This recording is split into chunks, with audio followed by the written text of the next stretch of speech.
ang mabait na langgam at ang mayabang na tipaklong.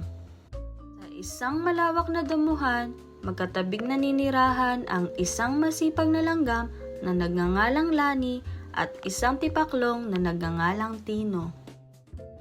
Araw-araw, abala si Lani sa pagngalap ng pagkain para sa darating na tag-ulan.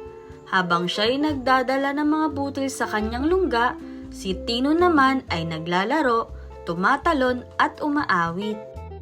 "Tigil ka muna dyan, Lani!" sigaw ni Tino habang nagpapahinga sa ilalim ng puno. "Ang aga-aga, nagtatrabaho ka na naman. Bakit di mo subukang mag-enjoy?" Ngumiti si Lani at sumagot, "Masaya akong maghanda para sa tag-ulan. Alam kong hindi laging maaraw tulad ngayon. Dapat maganda habang may pagkakataon." "Pabayaan mo na yan. Marami pa namang pagkain sa paligid," sabi ni Tino habang patuloy na umaawit. Dumating ang tag-ulan.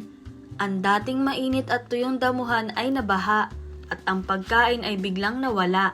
Si Lani ay tahimik na nanatili sa kanyang lungga, busog at ligtas sa malamig na panahon dahil sa kanyang mga naipon. Samantalang si Tino ay basang-basa, gutom at giniginaw. Wala siyang makain at matulugan. Naalala niya ang babala ni Lani, kaya't nahihiya siyang kumatok sa lungga ng langgam. "Lani, patawad sa aking kayabangan. Pwede ba akong humingi ng pagkain?" tanong ni Tino. Bagamat nahirapan si Lani na magdesisyon, pero nagpasa siyang tulungan si Tino. "Sige Tino, kumain ka muna, pero tandaan mo ang aral na ito. Ang pagsusumikap ngayon ay magbubunga ng kaginhawaan bukas."